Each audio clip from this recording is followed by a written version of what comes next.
Well, dance my pain away.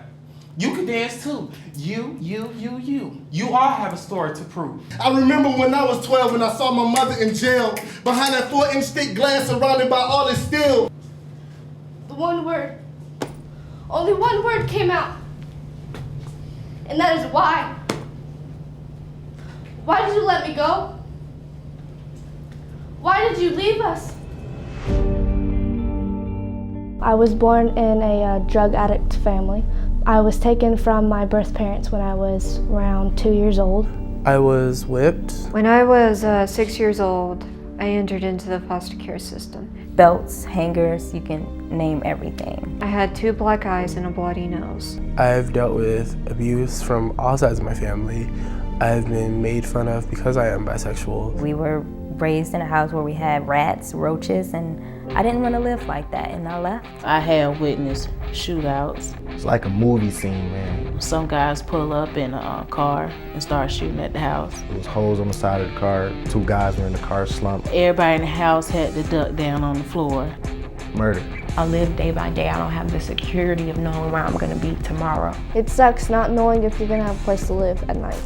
It's just like walking on a tightrope. I had to do things like selling drugs or robbing or stealing, whatever the case was, in order to get that food. And then sometimes you get to solid ground, but tomorrow you might be back on that tightrope. Is the electricity going to be turned on tomorrow? Are we going to have water to take a shower tomorrow? I just found out currently that I was HIV positive. I've been told that I should kill myself. They're like, if you're gonna be gay, then you cannot stay here. So they kicked me out. I don't want to hear that I'm a bum. I don't want to be looked down at. I don't know about you, but I want to be myself and I want to be happy. There's quite a few reasons why young people could end up living on the streets, but almost always they're fleeing some sort of abuse or neglect. We get a lot of kids that come here that I think a lot of people and a lot of institutions neglect because they see them as gang members or prostitutes or just kind of broken people, and they're not. They're little kids down deep inside. I was treated as a servant, not as a child. I did the dishes, cleaned the floors. They were sending me to mental institutions. Covenant House had things that the group home didn't have. They had contacts, they had resources. The first night I was there, I slept in peace. Just the simple knowledge that people were there for me, that people were going to help me, you know, it was wonderful. So many of our young people have stories of them absolutely crying out for help throughout their lives, but the adults in their lives let them down. My goal, and I think a lot of our staff's goal, is to let these kids know that they have someone that believes in them and somebody that cares about them and loves them, and that they can do it. Before I came to Covenant House, I have been homeless for 3 years, moving from shelter to shelter. So I had to make ends meet and, you know, do some things that, you know, I regret. From selling weed to prostituting to check fraud. Living like that is like really scary because you never know what happened. Not having a dad figure in my life, I ran to the gang life because they all was like family to me. Oh, we gonna take care of you, you know, we gonna show you the love nobody's showing you.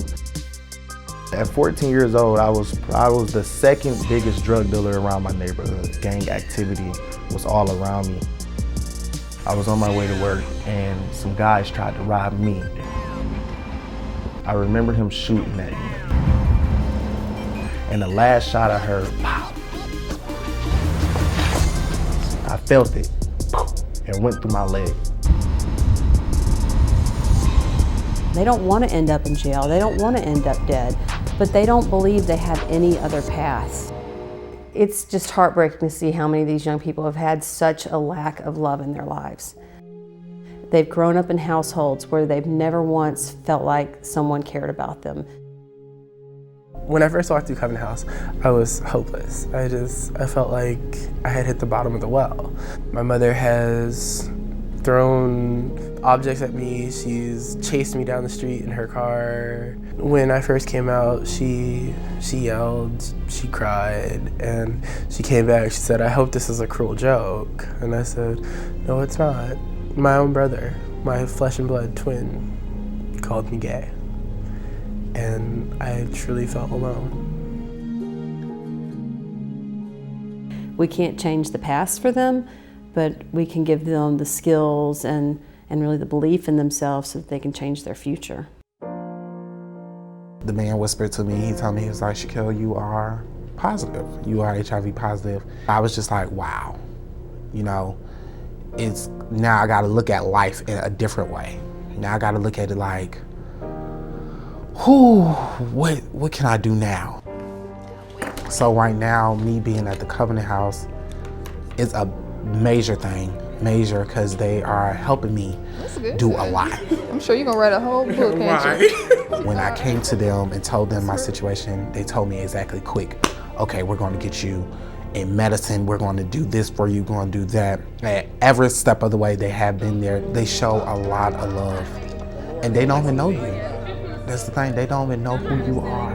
But as soon, for me, when I first stepped in, I felt love. I want the world to know that they're there. I think that they are invisible. And I pass kids all the time, and I can't even tell you which ones are homeless and which ones aren't. I felt that I wasn't going to be anything. I wasn't going anywhere in my life. And to have someone such as Covenant House bring you in, teach you so many things, get you on your way in life, was great. I'm a senior in high school. I'm going to finish high school. As of June 7th, I will be leaving for basic training for the Army. We are making spaghetti. We ultimately can't be the long haul, their family, and that's probably the toughest thing for me. I want to take almost all of them home with me. This is where my life started. It started here at the Covenant House. I was kind of in bad situations and that I needed to remove myself from. I was staying with a gentleman. I got pregnant and he made me have an abortion. Now that was the most terrifying experience that I could ever go through. It was just a very abusive situation. Covenant House had an impact on me by just helping me to get established. And so when you do have that support, it makes you see potential in yourself that you don't know that's there because other people around you see that in you. I work at New York Life Insurance Company. I'm a service management specialist. I work in a corporate environment. I didn't know for sure if I would get hired because I never went to college or anything. She sat me down, she said, "Okay, so we're gonna hire you." And that moment, I was so happy because I knew that my homeless days were over. When I signed the lease, it felt like a great burden had been lifted off of me. Without Covenant House, I would not be in the situation I am in now. I would not be able to pay for this. I would not be here. It's a kettle! Okay, now how do you use something like this?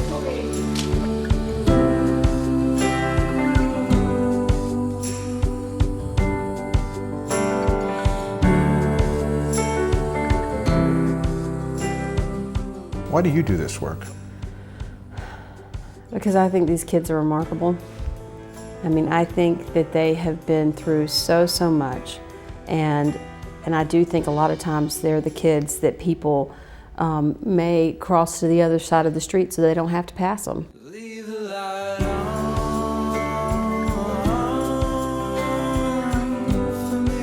They look so tough and they look so angry, and it's so amazing to me to see that transformation.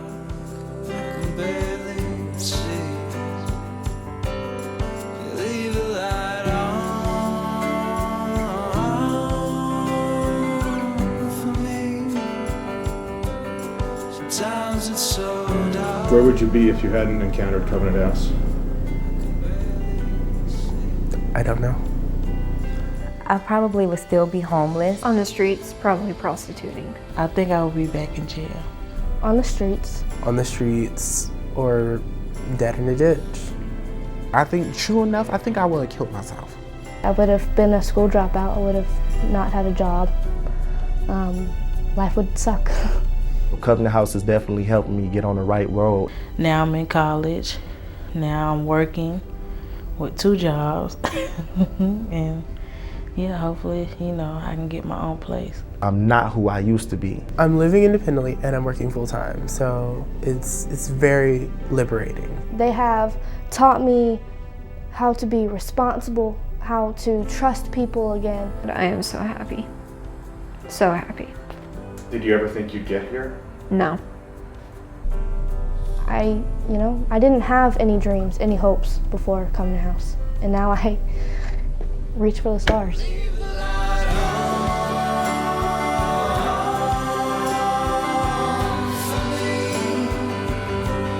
Sometimes it's undone.